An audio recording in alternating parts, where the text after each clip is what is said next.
The genre of the Gospels, most New Testament scholars today think are either Greco-Roman biographies or that they share in that genre, or they're closely affiliated with it. Now, the question would be, why Greco-Roman rather than Jewish biography? Well, for some reason unknown to us today, Jews uh, were very hesitant to write biographies of their sages.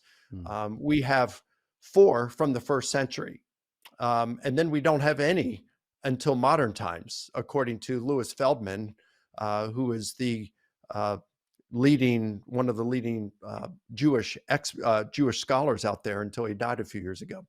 Hmm. Um, so you have the life of Moses, which is more like the Gospels. Then you have the life of Abraham, the life of Joseph, which are very different. They're more like commentaries on the scripture. They don't even focus on a single individual. So it's hard to even call them biographies. So you have the life of Moses, and then you have the life of Josephus, which is an autobiography. And both of these conform pretty much to the rest of Greco-Roman biographies. So whether you want to call them Greco-Roman, they call them Greco-Roman biographies because almost all of the biographies written at the time were written by either Greeks or Romans. That's why they're called Greco-Roman Okay. biographies. But if you just want to call them ancient biographies, that's fine. So they're thought of as ancient biographies because, number one, they focus on a single individual rather than an era or a war, things like that. So if they're focusing on a single individual, they're going to be a biography rather than a history. Second, the average length is the same. So it's usually Okay. between 10,000 and 25,000 words. Now, in Josephus's autobiography, that's different. I think that's like 80 some thousand words. But of course, because it's his own life, he's got a whole lot of content. Um, of which he was eyewitness. Of So, course. um, but most ancient biographies were between 10,000 to 25,000 words, and the Gospels fit in there. Mark at about 11,000 Hmm. as the shortest. Luke is the longest at about 19,000. Um, then you have usually not much given on a person's childhood. It usually goes from their birth and their family, who their family was, and then boom, immediately launches into the inauguration of their public career, be it as a politician or the military or philosophy, something like Hmm. that, religion. So someone may say, well, why don't the Gospels ever talk about Jesus's youth? Why is it that the only story we find about Jesus' youth is Jesus teaching in the temple, or just being and listening in the temple at age 12?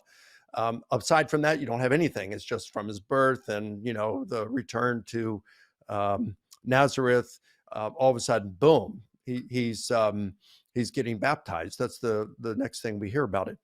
And the reason is because they're ancient biographies. They're not interested in the childhood. Okay. Right. That And makes sense. then something else. I mean, there's others, but let me give just one more. The focus is on providing stories about what this person said and did that illuminates their character. What kind of person Okay. are they? Plutarch says this in his Life of Alexander. It's the most commonly appealed to text in all of Plutarch's lives. And so when you read the Gospels in view of this, Sean, it becomes real interesting. If you understand that the Gospel authors are trying to illuminate who their main character is. Hmm. Now consider this. Mark chapter 1, as Isaiah the prophet said, the voice of one crying in the wilderness, prepare the way of the Lord, make straight his paths. Well, you think maybe it'd be Jesus going to prepare the way for God, because that's what Isaiah is talking about there, preparing the way for God. Hmm.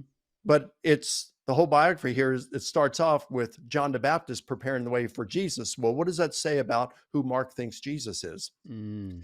Or Mark chapter 2, you have Jesus healing a paralytic and forgiving his sins. And the Jewish leaders say, well, that's blasphemy. Only God can forgive sins. Chapter 3, you have Jesus calming the wind and the waves, something the Old Testament says God does. Chapter 4, Jesus is casting out demons, and his opponents say, well, that's Satan casting out Satan. And then Jesus gives that word picture about, if you want to go rob the strong man, you got to bind him first, and then you can plunder his house of his goods. And by that, Jesus is saying his exorcisms show that he has bound the strong man who is Satan and is plundering Satan's kingdom. Well, what human can bind Satan? Chapter 5, then you have Jesus uh, raising the dead, which is something the Old Testament says God does. Chapter 6, Jesus walks on water, something the Old Testament says that God does. And on and on and on throughout Mark's gospel, he illustrates the things that Jesus does that God does, the things that Jesus says that suggest that Jesus thinks he is God or God's uniquely divine son. In other words, if God has some sort of divine DNA, Jesus has it. So there's good reason to think, very good reasons to think the Gospels are ancient biographies because they possess so many of the qualities of ancient biography. Okay, so essentially it's a comparison. We look at certain factors of the length of ancient biographies, who they focus on, what they include, what they don't include. We look at the Gospels and go, oh, they have some of these germane defining features. Therefore, they're at least minimally have a lot in common. Are there any significant differences that would potentially disqualify them from being ancient biography? Or do they pretty much all match up and you think those differences are only kind of secondary? Well, the Gospels do have a lot of theological stuff in it that, say, Plutarch's Lives doesn't have, or Suetonius's Lives of the 12 Caesars, or Tacitus's life of his father-in-law Agricola. But that they're going to have theological things because Jesus was divine, Sure. so of course it's going to have it. I don't think that disqualifies it. It's a difference, but I don't know if how significant that difference is to disqualify it from that genre. So that'd be one thing. One of the things that some people will say disqualifies Luke as biography, like Ben Witherington, I think Craig Keener, both say that Luke is a history, not a biography, because it resembles a history some. And I agree, it does have some of the qualities of history, but it's the length of a biography. It features a single person. The focus is on a single person. So it seems to me it's still biography. And Plutarch's Life of Caesar also has a lot of qualities in it that are more like history than biography. But no classicist is going to say Plutarch's Life of Caesar is a history. It's a hybrid kind of. It's mainly biography that has some of the earmarks of history. And I think the same thing could be said of Luke. Well, certainly Acts isn't biography because it's about the advance of the gospel, and that was written by Luke Exactly as right. well. So it's fair to look at some different genres between the two of them. Okay, so kind of step number one of your argument is that there's a certain genre, Greco-Roman biography. So if you're wrong, and most New Testament scholars are wrong about the genre, then the argument itself doesn't follow from it. Now we can come. Is that fair, or would you actually say your argument still works even if you're mistaken about the genre? I think it would still work, but I don't know why that would disqualify it. Because Plutarch, I'm sorry, Theon will say things like, not only historians and poets and orators, but also those involved in creating fables use the kind of stuff that he was talking about.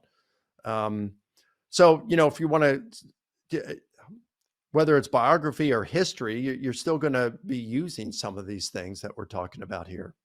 Okay, fair enough. Good.